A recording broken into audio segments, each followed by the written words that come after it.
Hello everyone, welcome to another episode of Think Out Loud. I'm joined today with CHRISSY. Hi. First and foremost, we'd like to thank Victoria for linking us up. And so before we just move forward, I'd like CHRISSY to introduce yourself. Hi, I'm CHRISSY, non-binary, they, them, from the Caribbean. Antigua is my hometown. I've kind of been in Halifax for just over a year now, studying accounting at St. Mary's University. I would say I had a pretty normal childhood. I mean, I guess it's normal to me. Yeah. I was a pretty active kid, always out of the house, did sports, played tennis, did fencing, played a little bit of football, like all those kind of things. Always out the house on the weekends, whether it was just hanging out with friends, going boating to one of the other small islands around Antigua. Yeah, I had a pretty normal childhood. I can't really think of anything that was strange about it. Okay. Yeah. So my first question, so at what point or at what age did you know that you were queer?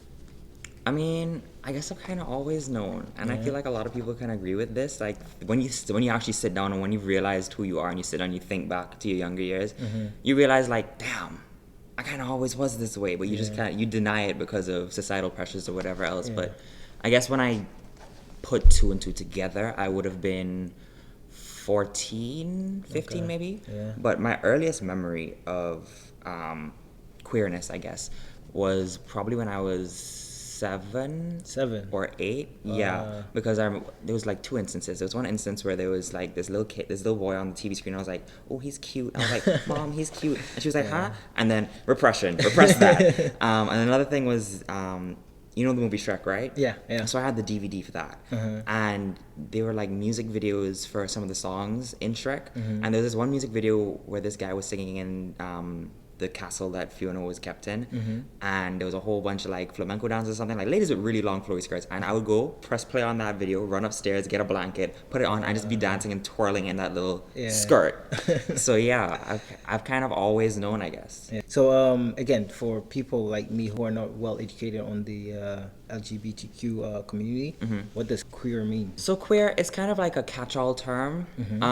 I call myself queer because being non-binary, I'm neither male nor female. I'm just kind of like in between. So it doesn't make sense to call myself gay, lesbian, anything like that, because gay would be man-loving man relationship, that kind of thing. Lesbian, woman-loving woman, and vice versa. Queer is just kind of like, I just like people. I like vibes. Yeah, that's you know? good. Yeah. And then, all right, next question. So do you think people are born queer or they turn queer? Or just like any other sexuality? No, it's definitely an innate thing. Like, I've known of people who have known that they were gay, transgender from since they were like yay high.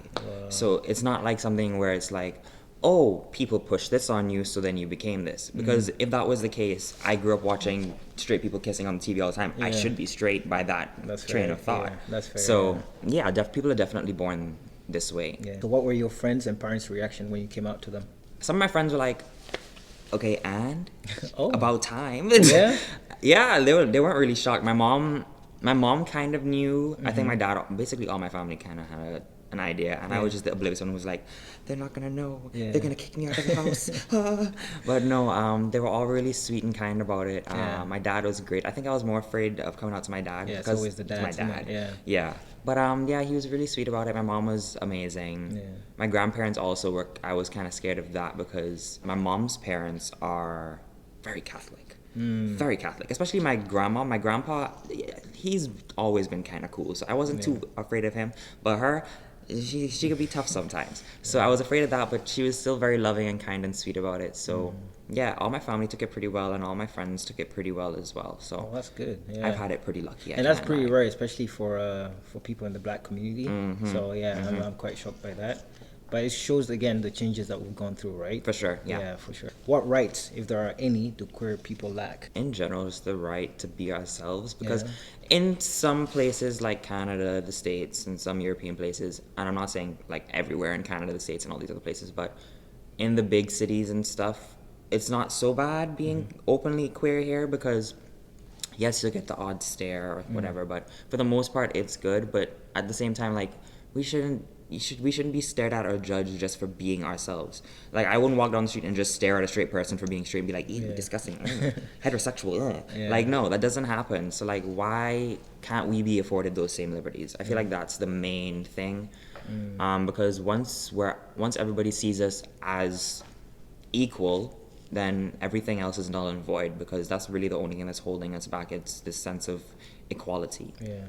So what is the difference between queer and other members of the LGBTQ community? In my opinion, I don't really see it as being that different, because everybody in the LGBT community is innately queer. Like, there's something queer about all of us. Okay. So yeah, it's just, queer is just the umbrella term Okay. for all of us, Okay. I would say. Next question. Do you practice any faith or spirituality? If so, how do you reconcile them with your identity? Okay.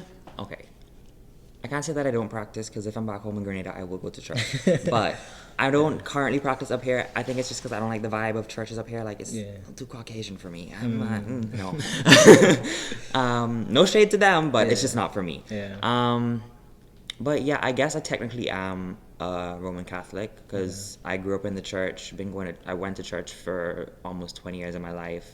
And if I was to go back home, like I said, I probably would go to church, because I just love it. It's like a comforting place to me. And I, again, have had the lucky experience that church hasn't been terrible, like burn the gays. Like, no, I haven't had that terrible experience with church. There have been a couple sermons where they've said some things about, like, how two men can't be a family, two women can't be a family. I'm like, shut up.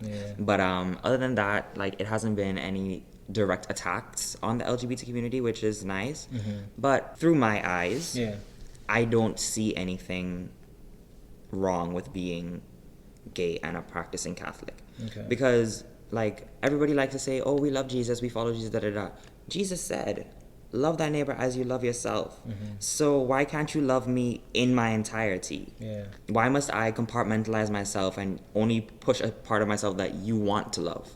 You should love me for who I am, all of it. The good and the bad, the gay and the anything else. So yeah, that's kind of how I look at it. I am kind of happy with where I am in my religion and how I view it. So, and I wish a lot of other Catholics could see it the same way, but that'll come with time. So have you yourself had any experiences where you felt like your safety was in danger as a queer? I think there was probably one instance that I remember well. I was at a fete, which is a party back home. And I was just minding my business in my little crop top and my short shorts, just dancing, having a good time. And some straight man took it upon himself to come to me and tell me to stop that or he'll stab me. And I was like, okay, so do it. What? Yeah, like, but the thing is, like, I really don't give a shit. Like, if you're gonna kill me, kill me. Don't tell me you're gonna do it. Do it. You're doing me a favor here. I'm kidding. But, like, yeah, that was the only time that I can remember being in danger because of who I am.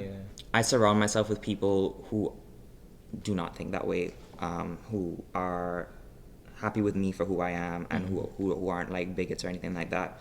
And they would protect me. So I haven't been put in a lot of situations where I'm uncomfortable or I feel like my safety is in danger. Okay, well, that's good then. In general, how do you find, like, the dating scene within the especially in Halifax? It's not bad. I find the dating scene is a little bit more complicated than the hookup scene. Because if I wanted to hook up, it's easy. Like, people are just ooh. But dating is different, I think, especially at our age. And honestly, that's fine. Like, I'm not even looking for a relationship myself, so I get it. But yeah, dating in and of itself is a little bit harder than the hookup scene. Is the community big in Halifax? I'm not entirely sure, but I want to say yes. It's a fairly big community. I don't know so much about the Black queer community outside of the Black queers that I know, but I'm sure that it's pretty big. And how do you feel basically about the people that still haven't come out yet? Do you feel like there's still some type of stigma, or is it just fear, or is it just judgment, or is it just rejection? It's probably just a mixture of all of them. It all depends on each person's individual situation. Like, some people might have really accepting parents, but then they have, I don't know, like, internalized homophobia from people in school or just society in general who they might be associated with, or vice versa. Somebody might have really terrible parents who are not okay with the LGBTQ community, but they have really supportive friends, so they're afraid of coming out to their family because of the repercussions of that. So it all just varies, and it's very specific to each person's kind of situation. So your name, you were born CHRISSY, or you changed the name yourself? No, I changed my name. It's not far off from my birth name. I don't like my birth name that much. I love my parents, Yeah. but like my birth name, my government name, it's not giving. Yeah. It doesn't match Yeah. match me. This was really eye-opening for me myself, Mm-hmm. because again, I grew up straight. I'm straight, Mm-hmm. and the people I surround myself with are all straight. So I've never basically had an interaction like this with someone who's not straight, right? Yeah. So it's really eye-opening for me for sure.